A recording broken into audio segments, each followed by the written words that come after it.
At the end of this summer, I went hiking in Switzerland. It was a stunningly beautiful day, and my sister, her husband, and I were admiring the breathtaking scenery. Out of nowhere, when I tried to speak, it felt like my voice had no power, like a speaker that just wouldn't work. My voice was hoarse. I said, I think I've lost my voice. I think I've lost my voice.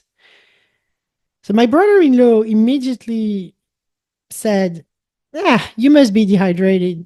To be fair, the night before, we had indulged in more than just a single glass of wine. Let's put it this way. So at first, I brushed it off, thinking, yeah, it will pass. But 2 months later, my voice was still gone. As a coach, my voice is everything. It's how I connect with and support others. That's when I started to feel deeply concerned. I went through several tests and eventually saw a throat specialist who referred me to a speech therapist.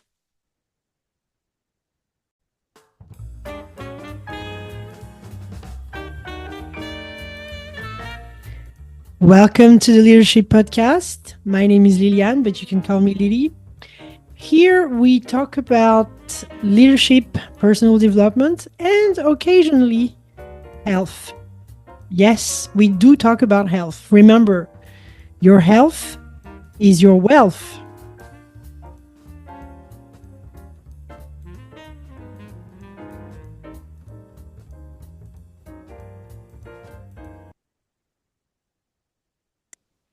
So today I am extremely delighted to have with me Marijke.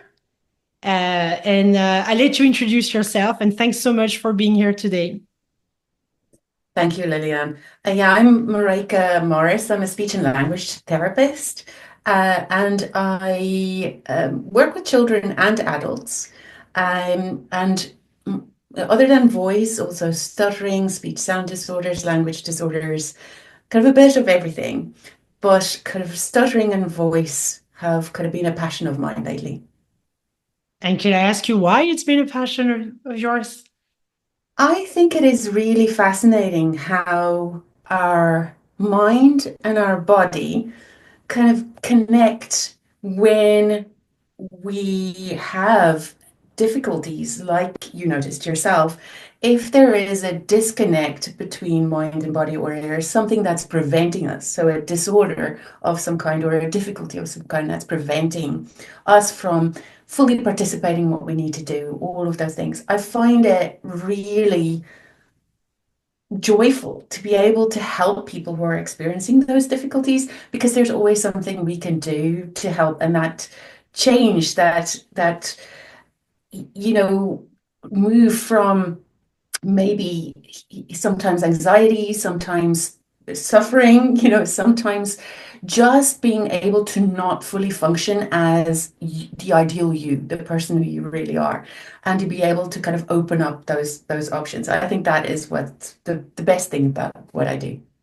Well, listen, I know that's the way you feel because you've been working with me, and you've made me feel like very comfortable, and I felt like in very good hands. And that's the reason why actually I really wanted to have you here, because like losing my voice for me was like, it was a shock, because I've, as a personal trainer, life coach, leadership coach, Ayurveda coach, all the things I do evolve around connecting with people, speaking to people. My job is to support people, but how can I support people if I cannot speak? And and I know out there will be like salespeople, sales VPs, etc., professionals listening to us today, thinking, voice therapy. Well, is it really for me? No, it is for you. I can tell you that, because if you can't use your voice, you might not be able just to do what you love to do. And Exactly. this is, I took that for granted. So I think we're gonna have a great conversation today. We're gonna unpack a lot of great knowledge, and it's gonna be, I believe, concrete stuff that people can use. But I think the first thing is people need to understand probably what speech therapy is and what it's not. Because when my consultant told me, I'm going to book you in for a session with a speech therapist, I was thinking, why a speech therapist? Like, I don't need anybody to tell me how to speak. That was my first limited belief or something in my head, but I did not understand what a speech therapist was until I met you. So maybe you can share and explain. I think that's probably some of the hardest things. It's very similar to anybody and kind of allied health professionals like occupational therapists often have to try and explain what they Yeah. do as well as speech and language therapists. And to be honest, we're kind of speech and language and voice and stuttering and swallowing and there's actually a long list of things that we do. I think speech and language therapy is such a wide area that it's kind of really hard to for I think for people to understand. They might get to know us in one context, but we work in so many different areas. And basically, what a speech and language therapist is a person who's professionally qualified, providing that treatment, that support, that care that children and adults need. And if they have any difficulties in communication or with eating, drinking, and swallowing. So it's a little bit wider than that. My degree, the name of my degree was actually communication pathology, which to me initially sounded like you're dissecting newspapers. But in a way, we get involved when there's any communication difficulties that is disordered or there are specific significant difficulties around that. It is different from elocution. Elocution is when you're working on clear and expressive speech and you want kind of really distinct pronunciation or articulation. You get elocution coaches for that. We're actually not allowed within our scope of practice to do elocution as speech and language therapists. We're more focused on helping when there is a concern around communication that's preventing somebody from being the person who they can be. That makes sense. That totally makes sense. Now, thanks for explaining that. Now, would you say what is when it comes to teach, what is it not, so that people are super clear? I know you just explained it, but if you had to tell people, like, it is definitely not that, but it's that, just like Yeah. a quick summary, simple. Well, there's a difference between when somebody says, "Do you know, I need help in how I pronounce words." So, for example, if somebody's a English second language speaker, right? English was my second language when I first moved to Ireland. And sometimes we get requests from people going, "Do you know, I want to either work on my accent or I want to work on how clearly I pronounce words." Um, it is not our field if that is the issue. If the pronunciation of words is because you can't say your S clearly or your R clearly, then that's for us because we can help with that teaching of how you produce those sounds because that is an articulation or a speech sound difficulty. Now, that is speech and language therapy. If somebody has maybe like a persistent change in their voice, right? And their voice is often hoarse, or they might be strained, might be husky, might be soundless. Yeah, there we go. That's me. Or weaker, less powerful. That's where we come in from a voice perspective. And you also get different types of voice disorders. And I think sometimes that's good to know. And then where it kind of links with maybe the role somebody has, right? So For example, you mentioned like you would use your voice and need your voice, right, as a professional. And there's different levels of professional voice users. Now, of course, the level one we can imagine, right? Elite vocal performers, you're thinking singers, actors, people on West End, Broadway, doing their jobs. Of course, if there's a difficulty, they're going to be on kind of really feeling it. But it's sometimes lesser known that we also work with professional voice users as kind of level two. That could be anybody who's lecturing, maybe even like a pastor or a minister or a priest who speaks a lot as part of their voice. Even anybody in sales who is sitting and doing those sales calls all the time. They're professional voice users as well. Then level three is your non-vocal professionals. That's teachers, doctors, lawyers. So not necessarily speaking as part of their job all the time, but they are maybe using their voice quite a lot. So I find that when I'm doing voice therapy, more often than not, it's within that group that I'd be working with. And then the type of difficulties they might be experiencing is firstly like a functional voice disorder, we would call it in voice therapy. So that's when you speak frequently, you speak loudly, but you might use too much force, you might use too much tension when speaking, but you might not be aware of it. And over time, you might develop difficulties with your voice, right? So that could be due to stress, it could be due to a poor breathing technique. You might speak in a register that's not right for you, so maybe too pitched too high or too low for whatever reason. So that's kind of the functional voice disorder piece. Then the second of the three groupings would be the organic voice disorders. So that's when there's actually physical damage to the vocal cords or the larynx. So it's things that affect your throat, basically. So physical change like vocal nodules are like little calluses on the vocal cords. And that can then cause a functional voice disorder because now you're straining to try and get your voice out. You're having difficulty with just having a clear voice.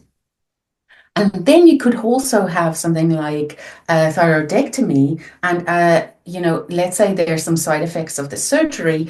There could be paralysis of the vocal cords, and that's also where we come in. So smoking, inflammation of the vocal cords and the larynx, stroke, laryngeal cancer, those can all be causes of organic voice disorders, which can then also cause functional voice disorder.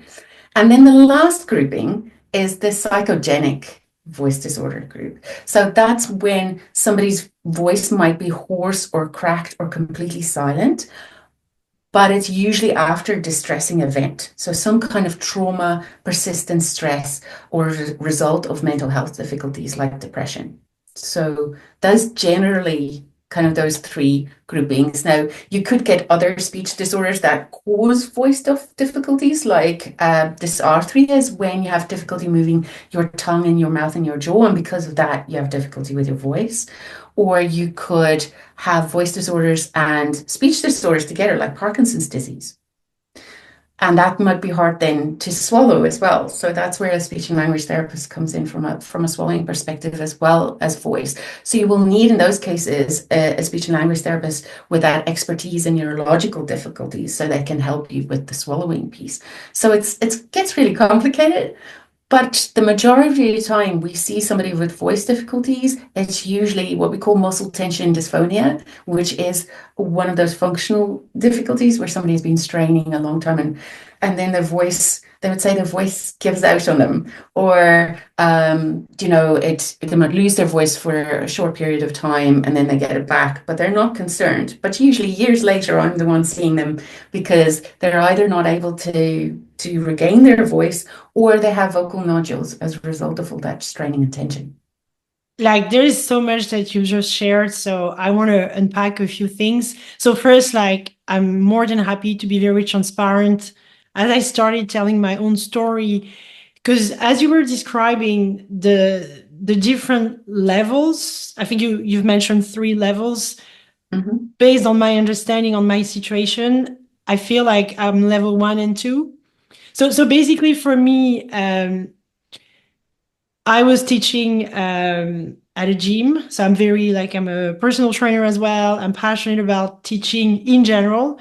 I teach at a business school. I was teaching just before my voice gave up on me.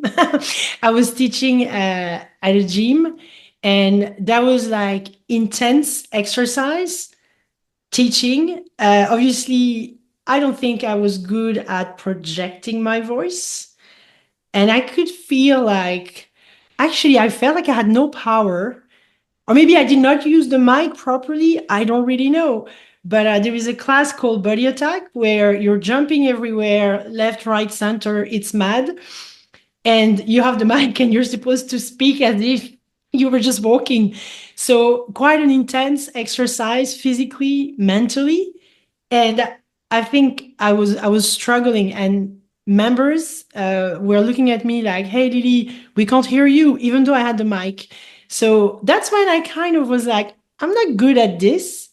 And then I was teaching like a spin class that I love, and I was getting too excited, and I think I was just screaming through the mic because I was on fire.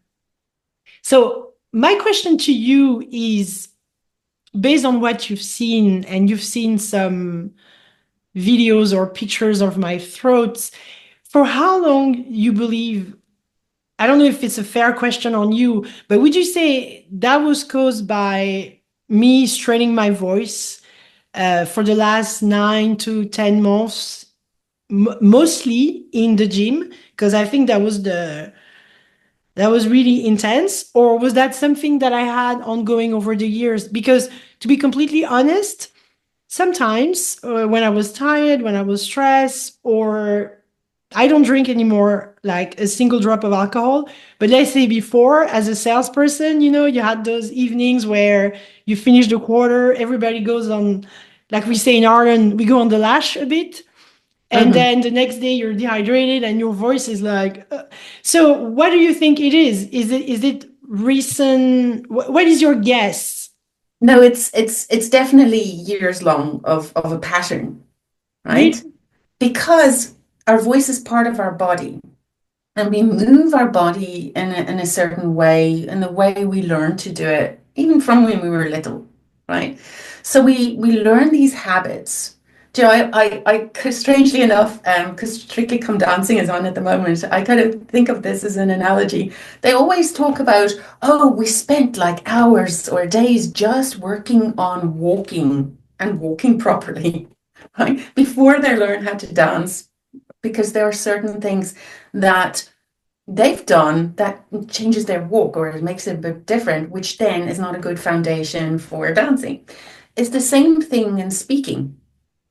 If we use our voice in a way that is strained and that is tense, over time we kind of build up so much tension that that habit doesn't leave us, right? And over time, then, when we get into situations where we have to try and project our voice, instead of using our whole body to project that voice and we straight it just at vocal cord level, if we do this really a long time, it's going to really impact.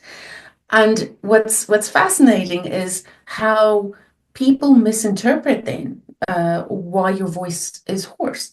Because I find that people judge you based on the sound of your voice very often, right? Because we know by the sound of somebody's voice how they're feeling and how they're feeling as well. So sometimes when somebody comes in on a Monday and they're really hoarse, they're like, "Oh, you were on the lash the night before," right? Talking about what you're referring to there. But if somebody has been straining a long time and their voice sounds like that most of the time, people then judge you as you're the drinker who's out and is not actually professionally performing, where you are professionally performing and you are not out drinking as much, nearly as much as people think that you are. You're very much judged on it. There's even like a direct connection from your vocal cords to the limbic system in your brain that controls your emotions, right? And that's why when you were talking to somebody and you go, "Oh, how are you doing?" You go, "I'm okay." You're definitely not okay, isn't But it? yeah. Your words say one thing, your voice is telling the truth. So, something that is like I'm really passionate about the connection between the body and the mind. Like I'm just about that. And some things that I realized basically over the last 9 months, I had gone through massive changes in general in my life, crazy changes, and there were a lot of emotions, a lot of communication, a lot of things. So I kind of always felt like this part here has been definitely overused, but as well with something else, another type of energy, and something that I've always felt growing up, since we're talking about the body connection and the mind. Every Mhm, time I got upset or I wanted to cry, my throat really shrunk. And that's the way when I get upset, mhm, sorry, and probably obsessed, it's like it shrinks really hard. And I can physically, and I didn't realize it's like strain on the vocal cords, probably. mhm. So, yeah. And the voice is definitely, it's a little bit different from other body parts, right? Because I think, strangely enough, it encapsulates who we are. People very much associate their voice with their identity. For example, when I do voice therapy and we're doing transgender work where it's either masculinization of the voice or feminization of the voice or trying for a non-binary sound. That is really a difficult piece because once you change your voice, what is the reflection then of who you are? You kind of want your voice to reflect who you are as a person, but your kind of your spirit, Mm, the unique part of you. And we don't always treat our voice well because we can't see our vocal cords. We don't notice when it's red, when it's inflamed, when, it's basically going on strike, going, stop this. I'm showing you by you being hoarse that I'm strained. You need to take it easy on me. I need some TLC. I need you to use me a bit differently because it's basically like when you sprain an ankle and you go and jump on that ankle repeatedly. People sometimes have like a hoarse voice for over 2 weeks, which you definitely need to go to the doctor in yeah. that case. But they continue then to use their voice professionally and thinking, oh, but oh, my voice is giving out on me. Meanwhile, you're the one not giving your voice the treatment it should. Because an ankle, you would elevate, you would give it the time to heal because you can Yeah. see it's sore, you can see it's swollen and red and inflamed. Where with your vocal cords, that hoarseness, the sound quality difference is showing you're not Yeah. looking after me. No, yeah, totally. And this is so powerful because something I want to add to this is I think especially for those salespeople out there listening to us, and I know I come from a bit that mindset, which is go, go, go, go, go, go. Yeah, you can always do more, even when you think you can. You can't, you can. And for me, you took the example of the injury on the ankle. I would even train with an injury on my ankle. That was me before. Now I'm 47, so I'm starting to be aware of my own body and my own limitation. And I start to practice more self care, like physical care, because I think we mistreat our bodies. And sometimes I really feel I think about the analogy of a baby who's born, and you're like, everybody's so gentle with the baby. We try to feed him or her great food, good food, everything is perfect. And we forget that we're still babies. It's just like, and the voice. So I waited 2 months before, because for me it was like, it's nothing. But then I was like, I can't talk, so maybe I need to do something, which is actually a lovely transition to ask you about how can we prevent, or maybe how could I have prevented what happened if I had known. And that's why we're here today, because we want people to learn, like, hey, I can avoid straining my voice. These are the things that I maybe need to watch out for. And Mhm, if I start seeing certain symptoms, this is what I could do. And mhm, then I'm very passionate about food and diet, Because I know when I had the issues before I met you, I was actually doing the wrong things, thinking that I was doing the right thing. So, what are the foods that maybe we want to avoid when the voice is a bit strained? Like anything you can share would be massive. I think there's kind of multiple strains to it, right? So, um, I might unpack it into like a few different categories, just to make it a little bit clearer. So, I think the first sign of voice difficulties is what you hear, okay? And what is your story? I always ask people the story of their voice when I first meet them. And usually the stories, if your story is something like, I go out the night before, and then the next morning I'd wake up and my voice would be hoarse or I'd lose my voice, but then it'd come back again. Then I'd realize, the next time I'm out, oh, actually now it's really hard to speak over that background noise. It gets harder and harder. And now I almost can guarantee I won't have a voice the next morning or it'll be incredibly hoarse. And even hearing the clarity of your voice over time, if your voice sounds different over time, and maybe it starts to sound a little bit lower pitch than you're used to, and there's kind of a raspy quality to it. It's always important to listen to your body, right? Vocal cords are definitely part of it. And there are some really, because when I was going through the different disorders, right, there's some really scary parts that or causes of voice difficulties that you want to go and cancel out too. The first reason why people go to an ear, nose, and throat consultant, and that's the first thing you should do actually before you see a speech and language therapist. If you have voice difficulties, you go to an ear, nose, and throat consultant and you rule out that it might be cancer, right? Because sometimes hoarseness can be throat cancer, So have it ruled out. The relief people usually have after I they had see. that fear too, to be honest. Yeah, and that's all of our fears, right? Is those kind of difficulties, or is there something neurological going on, like motor neuron or Parkinson's? And that's also very scary. So rule out those first, because if you act quickly, you're more likely to be able to prevent or be able to help certain things anyway, and to get treated.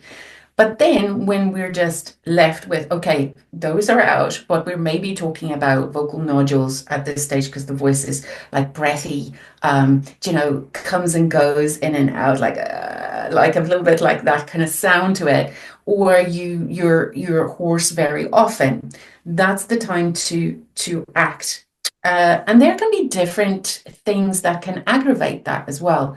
Like 60% of the population is what they're currently thinking have reflux, right? Mm. And reflux basically is the acid irritating the vocal cords. And a lot of the time, people have silent reflux. You won't know you have reflux until somebody goes and does a laryngoscopy and they see a certain part of your vocal cords are inflamed. And that's usually the one that's irritated by all the acid of reflux. Then that's the only time I would say go and check from a dietary perspective what's happening for you. Because what can very often happen is and then that happens when we're out as well socially. We would eat quite late. The type of foods you would eat is maybe fattier than you would normally do, spicier, maybe it or high sugar content. And those things are very triggering to reflux. And then we go and sleep. So as soon as you lie down, reflux gets much worse. And then it goes on kind of irritates the vocal cords overnight. And you get up in the morning and you feel like you're throat clearing and so on. A throat clear and a cough is definitely one of the red flags to watch out for as well. Because every time the throat clear can be because of either postnasal drip irritation or a reflux or both. Right. And when your vocal cords get so irritated all of the time, it's going to start sounding hoarse and so on. And then if you strain on top of that, you have the recipe for a voice disorder going on.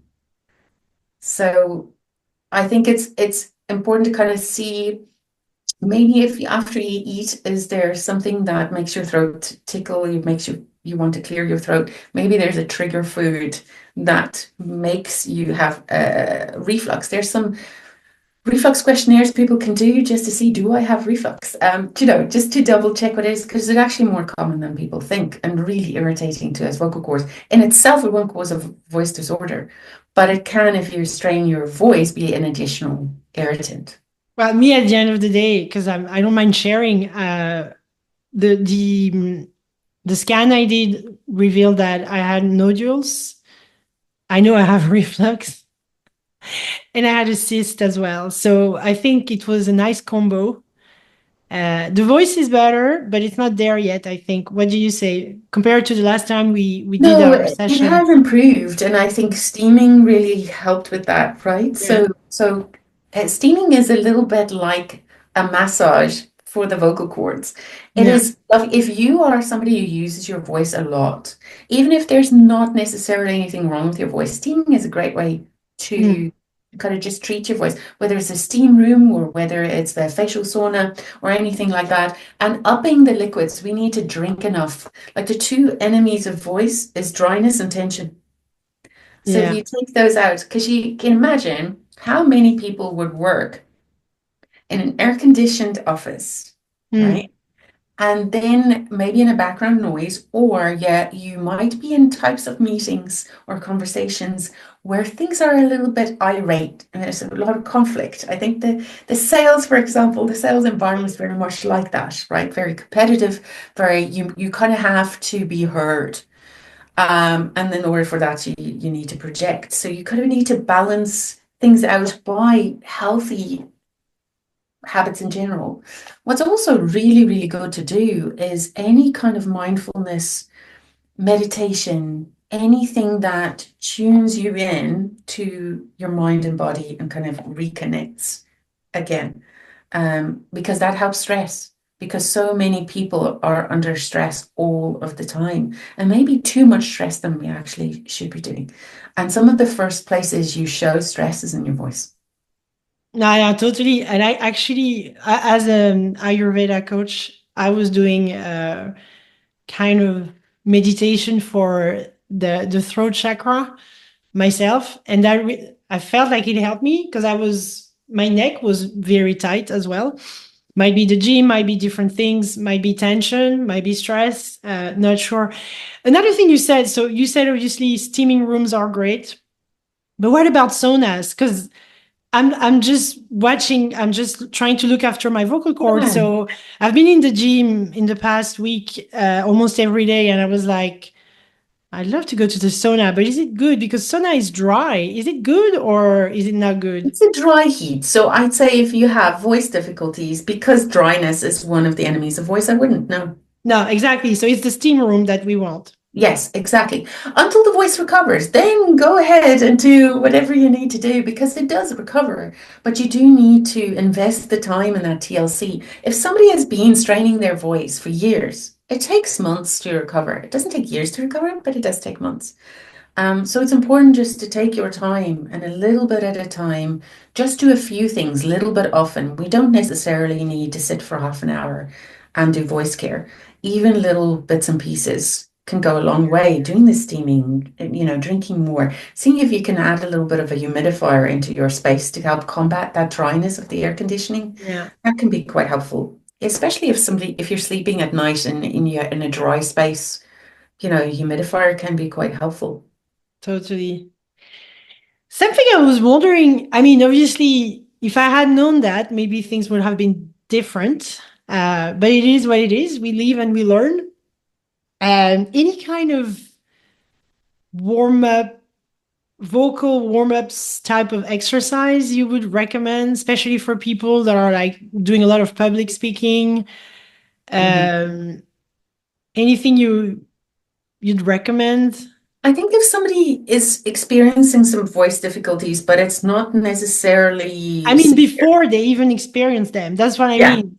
Like, yeah, exactly. So if it's severe, you get referred on, you go see a professional. And generally speaking, what I would tell people to do, vocal warm-ups, you do more so if you're singing or using your voice a huge amount. Now you can.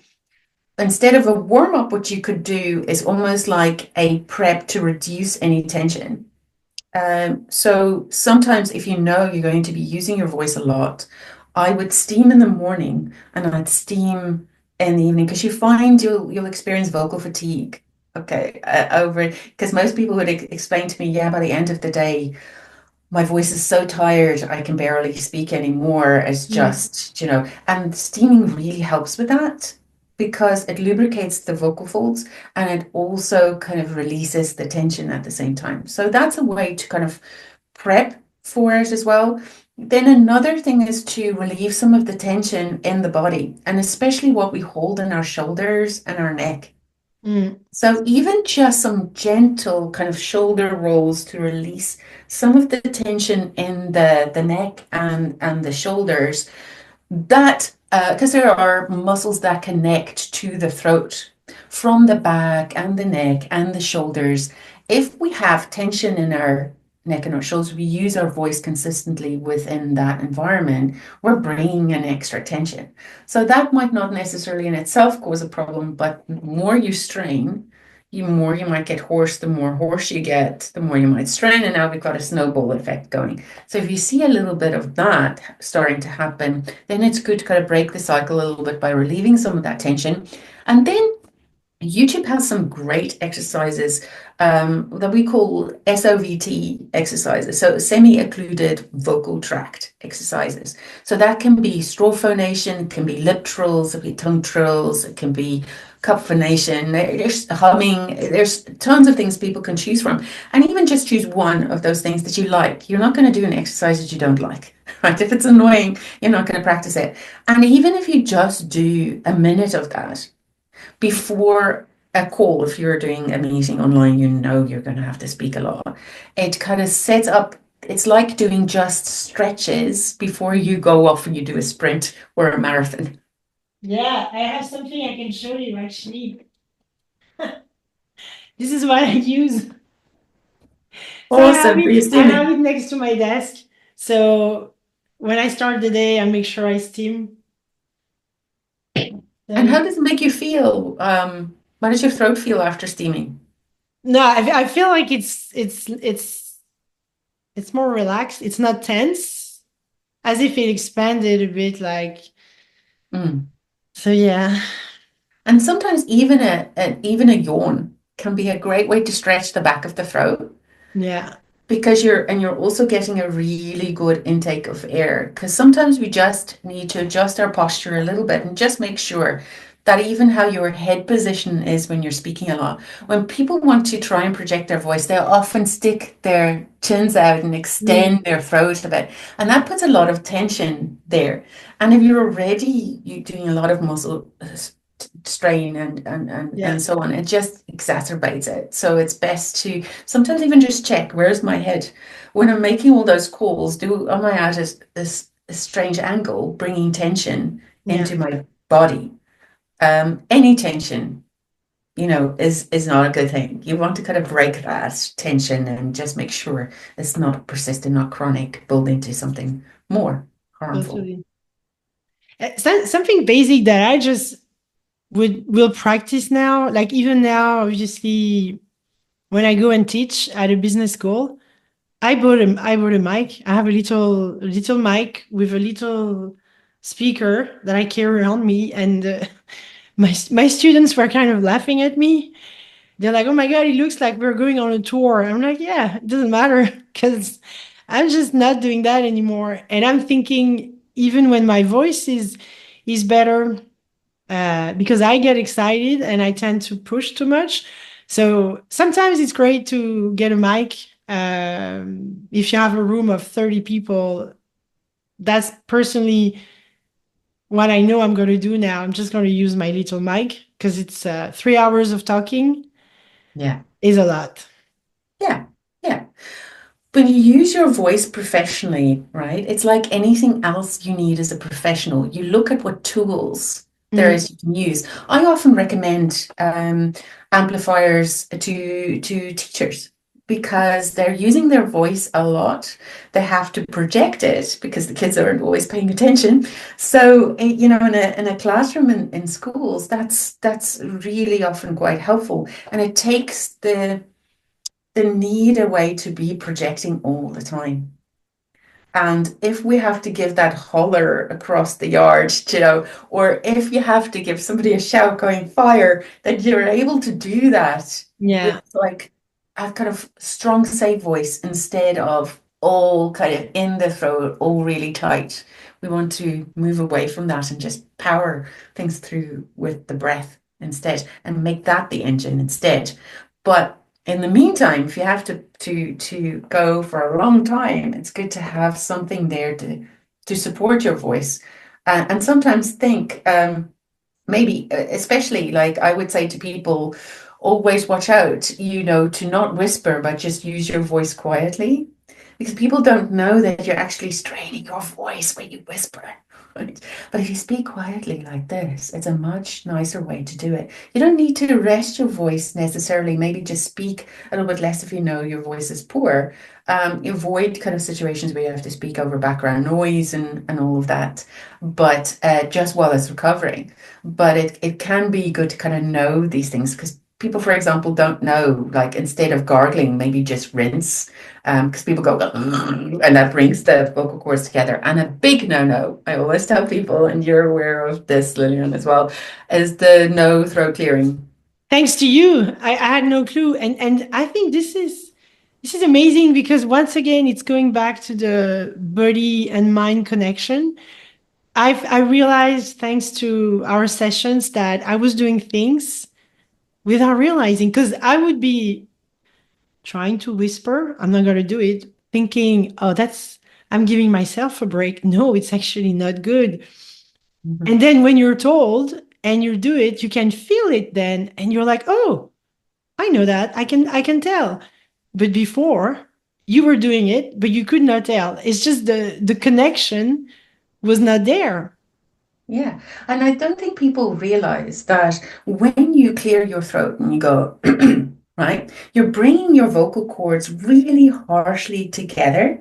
And if Mm. you do that over and over and over again, it gets sore, it gets swollen, it gets inflamed. And if you do it excessively for a long period of time, you could get nodules on your vocal cords.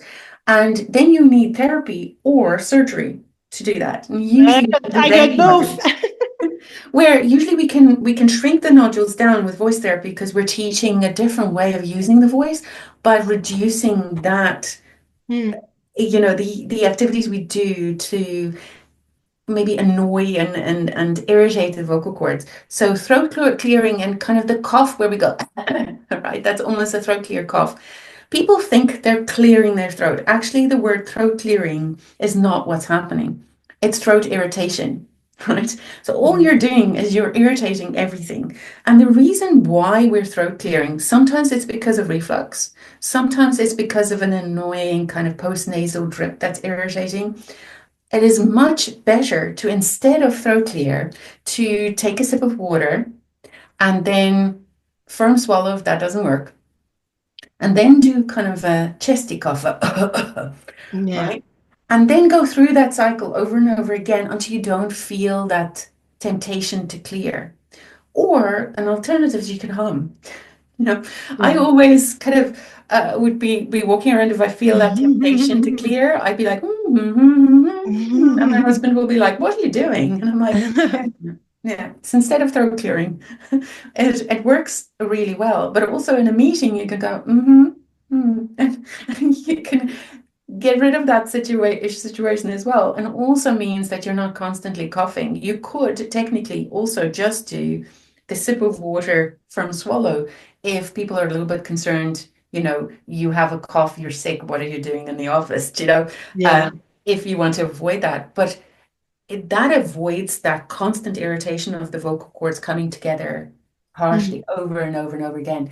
And every time I talk to people about this and I say, okay, I want you to become aware of when you're throat clearing and when you're coughing, mostly people don't realize how often they're doing it. Totally not, because I know myself. Sometimes I think now I'm more aware of it. I'm sure I'm still doing it, but I believe I was 80% of the time I was doing it, not because I needed to do it. It was just a habit. It's like you're speaking and you're saying, especially in French, I do that a lot.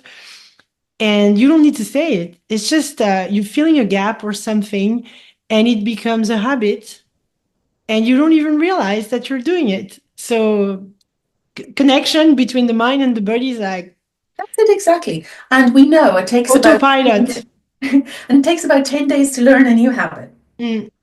So if we can persist with doing it differently for 10 days, it's so much better than afterwards. So it's a new habit, but definitely, yes, throat clearing is very much a habitual thing.